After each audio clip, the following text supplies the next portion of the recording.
Hey there, welcome back to Create to Remember. Today I am going to show you how to make the easiest and most fabulous little wooden album. You are going to love it.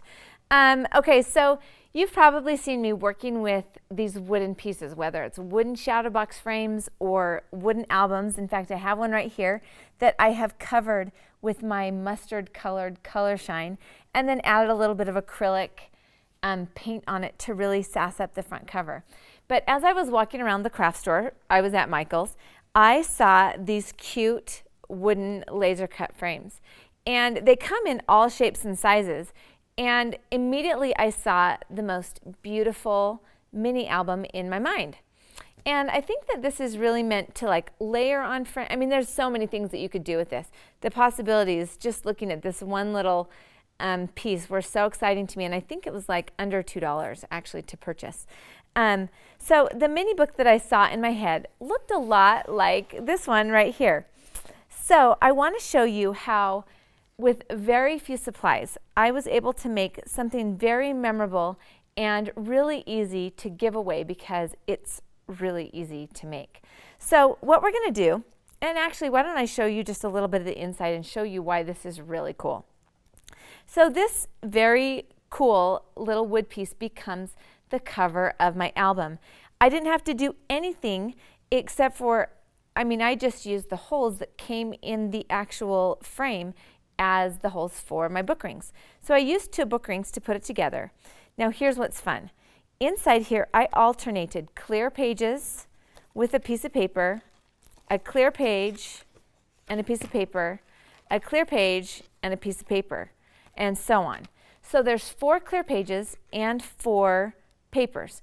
And so basically what that means is that you need 1 piece of 12 by 12 clear paper and 1 piece of 12 by 12 paper. And then you have to rummage around somewhere and find a piece of chipboard for the backing. I used a piece of bookboard that I cut down to the right size and then covered it with some coordinating paper. So let me show you how to make this really super quick. The first thing that we're going to do is add the color shine to everything that needs the color. And what I'm going to do just to keep my cleanup minimal is I'm going to add a paper towel underneath this frame, and you can see that I have created this color is this very wonderful soft minty green that I'm seeing everywhere and is kind of my favorite color at the moment. Now, in order to get this beautiful color, we are actually going to have to do some color concocting with the color shine. So I'm actually using the mint green, the Tropicana teal, and the gold lame. Now, the secret about the gold lame is that it will make everything a softer shade if you spray it on first. All right? So I'm actually going to spray the gold lame on first, and we're going to want to do the front and the back because we're going to see it. Uh-oh, my gold is running out. This is a universal problem with the gold, is that you burn through it. So when you go to the store, good idea to buy 2 bottles of the gold. It's just that awesome. All right, so I'm putting down my mint green and I'm spraying on my Tropicana teal, and then I'm wishing that I had more gold, but I only have about this much left, and once you start getting down there, it doesn't want to spray. And so you really have to make sure that you're spraying with the bottle upright so that the little tube thingy goes all the way down to the bottom. Now you may as well spray some ribbon while you're at it. Same concoction here. I'm getting some gold. And this is great because my overspray is showing. Now, if you've heard me talk about the wood before, you know that I don't love to blot it off. I like to let it sink in. And so now would be a good time for the heat tool. But because we are in a hurry, I'm going to keep right on rolling. So like I said, gold first, then add your Tropicana teal, and then add your mint, and then a little more gold at the end for good measure. All right, so now that we've got the color on our frame, and let me just show you how beautiful, see how beautiful and soft that color is? So we can use, you can use a little bit of a heat tool to get it to dry, but we're just going to set it aside while we work on the inside pages. So I'm just going to set that aside. All right, now if I've ever hopefully you've heard me mention that the secret to clean up on Color Shine is a little bit of Windex. And I usually put it in this nice little travel bottle so it's easier for me to utilize, so I don't have like this huge industrial Windex bottle, but you know, whatever works for you. All right, so as I mentioned, you're going to need a piece of chipboard and you're going to need a piece of clear paper. Both of these I got from Basil. You can probably find them at different suppliers. And then you also need a 12 by 12 paper. All right, so I am very quickly going to just use my trimmer to cut my 12 by 12 paper, the 12 by 12 clear paper, and the chipboard down to 6 by 6. So in order to do that, it's really just very quick cuts, 6 by 6. There's the papers ready to go. And I'm actually going to cut this paper before I remove the blue protective coating. And that will just kind of cut down on my fingerprints. I'm actually just going to cut one of these at a time. It goes pretty good through your through your trimmer. Just make sure that you're pushing down on it and to pull it apart. And now for the chipboard, here's my trick in cutting the chipboard. The chipboard is never going to cut, your trimmer is never going to cut all the way through your chipboard, but it is going to give it a decent little start, and it's going to give you a good straight line.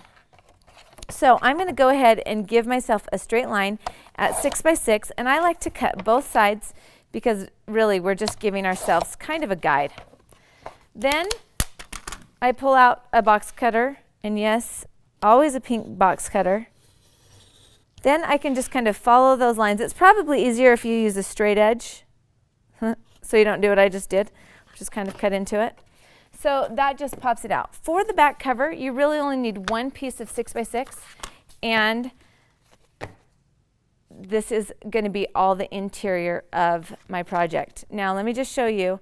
This is all it takes is you'll remove the front and the back coating, and you'll see that this is actually a really heavy plastic, kind of an acrylic piece.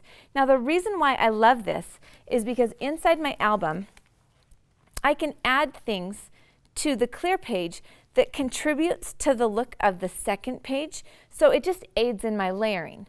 So when I look at this, it looks like it's all on one page, but actually it unfolds and it allows you to see more of the story as you go through each page. And it's fun to be able to have the clear and the paper, you know, every other one, so that you can really play up the layering for this project. Stuck. Okay, there we go. So now this isn't quite dry, and so I'm going to go ahead and peel away my covers, and I'll be ready to then punch the holes. Normally, I would want to have, I need a pen, but I don't have one with me, so I'll show you what I'm going to show you my trick.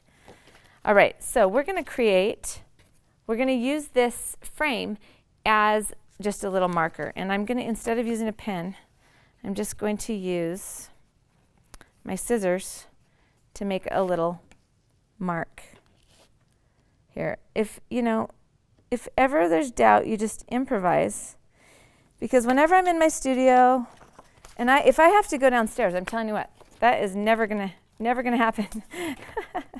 So what I'm gonna do is I'm gonna put all my pages together, and if you've got a crocodile, this is where the beautiful comes in, because you can pop through all of these layers at once. And I can see right where my little mark is that I made with my scissors.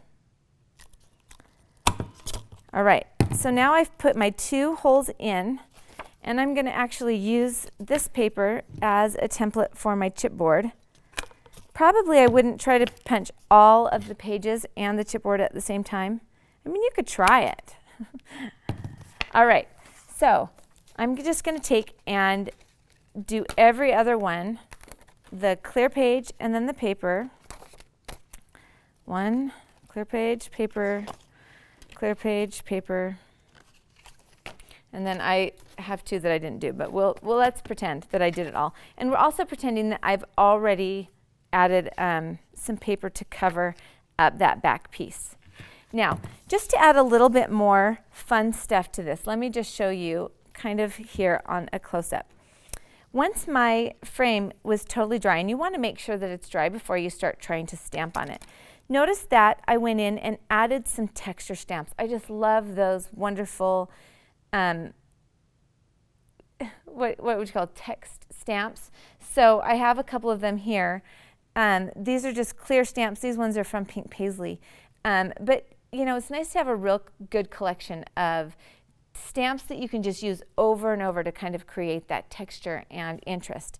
So here I just added the stamping down here in the bottom corner, and I used my favorite ink, and this is a well-loved ink pad, as you can see, the Archival ink by Ranger, and this is the black. I also love the sepia for the brown. So I find that they work wonderfully. They stamp really great over the shine, and it is that Archival, so it's permanent.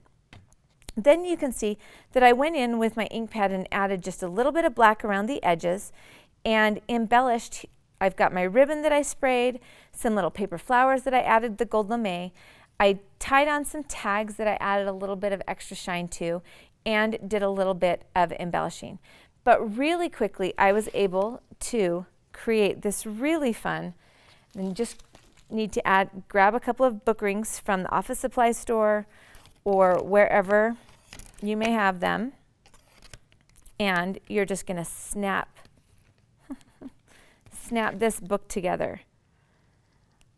The fun thing about this is that you can really customize it for any color that you want, for whoever you're giving it to, for their favorite color or whatever that event may be.